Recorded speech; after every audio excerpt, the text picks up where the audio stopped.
തിരുപ്പിറവിക്കാലം, പ്രത്യക്ഷീകരണം കഴിഞ്ഞു വരുന്ന വ്യാഴം. തിരുവചനം: കർത്താവിൻ്റെ ആത്മാവ് എൻ്റെ മേലുണ്ട്, ദരിദ്രരോട് സുവിശേഷം അറിയിക്കുവാൻ അവിടുന്ന് എന്നെ അയച്ചിരിക്കുന്നു.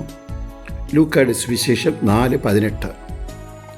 പ്രതീക്ഷയോടുകൂടി കാത്തിരുന്ന ഇസ്രായേൽ ജനതയ്ക്ക് രക്ഷകൻ വരുമ്പോൾ തിരിച്ചറിയുവാൻ ഒരു അടയാളം നൽകിയിട്ടുണ്ട്.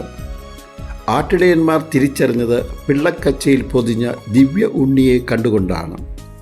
3 രാജാക്കന്മാർക്ക് തിളക്കമാർന്ന ഒരു നക്ഷത്രം. എന്നാൽ പരസ്യജീവിതം ആരംഭിച്ച രക്ഷകനെ തിരിച്ചറിയുന്നത് യേശുവിൻ്റെ പ്രവർത്തനങ്ങൾ വഴിയാണ്. നാം യേശുവിൻ്റെ ശിഷ്യന്മാരാണെന്ന് തിരിച്ചറിയുന്നത് നമ്മുടെ പ്രവർത്തനങ്ങൾ വഴി, നമ്മുടെ ജീവിത സാക്ഷ്യം വഴി.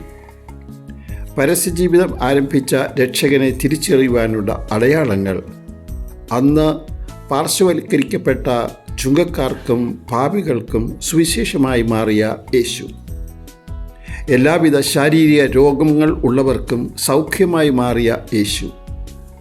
എല്ലാവിധ പൈശാചികമായ അടിമത്വങ്ങളിലും അകപ്പെട്ടു പോയവർക്ക് മോചകനായ യേശു.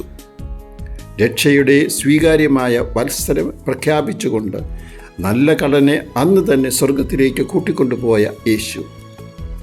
യേശു ആരംഭിച്ച ദൈവരാജ്യം ഒരു യാഥാർത്ഥ്യമായി മാറുവാനും നമ്മുടെ ഓരോരുത്തരുടെയും ജീവിതവും ഒരു സാക്ഷ്യമായി മാറുവാനുമുള്ള ദൈവാനുഗ്രഹങ്ങൾ ലഭിക്കുവാൻ നമുക്ക് ഈ വേളയിൽ പ്രാർത്ഥിക്കാം.